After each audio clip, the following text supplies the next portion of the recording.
Okay, welcome back. This is Mr. Hassan's Maths channel. I'm answering question number 7, part B.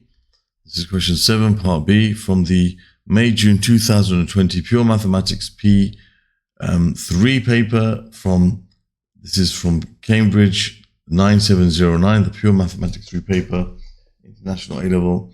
And this is variant 1. And here we have a question, part B, of which is about integration. Part A of which is already answered and you'll find it in the playlist for the paper. And that is about differentiation. I put them as separate videos, so I can also save this under integration in a separate playlist. Now, we've got to find the integral between the limits of pi over 6 and pi over 2 of f of x with respect to x. We have to give our answer in a simplified exact form. So we know that from part A, this is what f of x is defined as, cosine x over 1 plus sine x. And we're also told that, no, actually that's it. Okay, so now we want to integrate this between these limits. So we go to integrate between pi over 6 and pi over 2, cosine x over 1 plus sine x with respect to x. So whenever you see a fraction, when you want to integrate and you see a fraction, okay, the first thing you should look out for is something of this form where the denominator is a differential of the numerator is a differential of the denominator. So if you see something like this, where the numerator is the differential of the denominator, if you look out for that form, then you can use what's called the reverse of the chain rule, okay, for ln. Because if you know, remember, if you have the ln of a function within a function, and you differentiate this, okay, if you differentiate this with respect to x, okay, you end up with getting 1 over that function, whatever's inside that function. When you differentiate ln of something, it becomes 1 over that thing, and then you multiply by, because of the chain rule, the differential of what's inside here. So you end up with something of this form. So when you see something of this form, where you have the differential of something divided by the original thing, you can reverse the chain rule, and you can get the original. So here we see that if I differentiate cosine x, if you differentiate cosine x with respect to x, if you differentiate it, you get if you differentiate the denominator, if you differentiate sine x with respect to x, you have to think about the denominator being the original. If you differentiate sine x with respect to x, you get positive cosine x. So if you differentiate the denominator, you get the numerator. So we can reverse the chain rule. So once we start differentiating, integrating, we stop writing the integral sign. So this is going to be, I'll write the cosine x for now here. But this becomes the ln of the modulus of 1 plus sine x. Whenever you deal with ln, you have to put the modulus. There's a few reasons for that. Divided by the differential of what's inside the function, which is cosine x. And what you notice is that cancels out. And you've got pi over 2 here and pi over 6 here.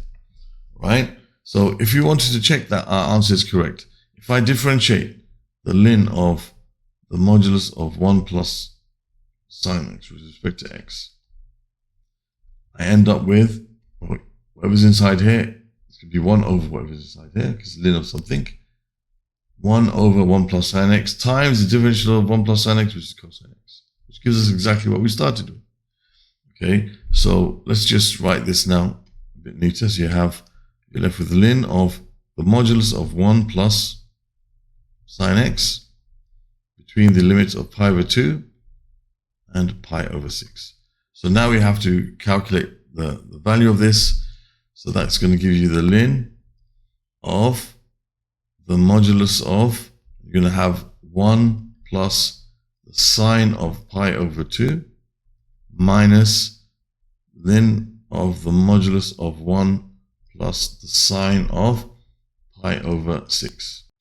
Now we can find the value of this. So this is going to be the ln of the modulus of, you got 1 plus sine of pi over 2 is 1, minus the ln of the modulus of 1 plus sine of pi over 6. Now pi over 6 is like 30 degrees. The sine of 30 degrees is a half. That's 1 plus a half. Okay, now we know that they're both positive inside here. I don't need the modulus sign, so this is going to be the ln of 2 minus the ln of 3 over 2.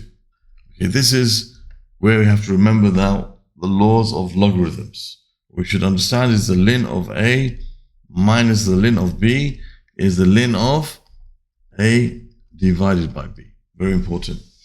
Okay, that's one of the laws of logarithms. Remember the other law, the ln of A plus the ln of B is the ln of A times B. This is like the multiplication law, the division law.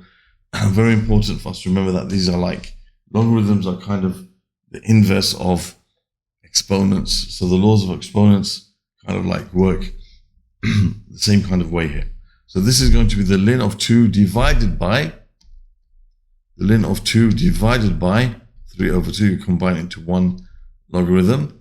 And we know 2 divided by 3 over 2 is 2 times 2 over 3. So that's going to become the ln of 4 over 3.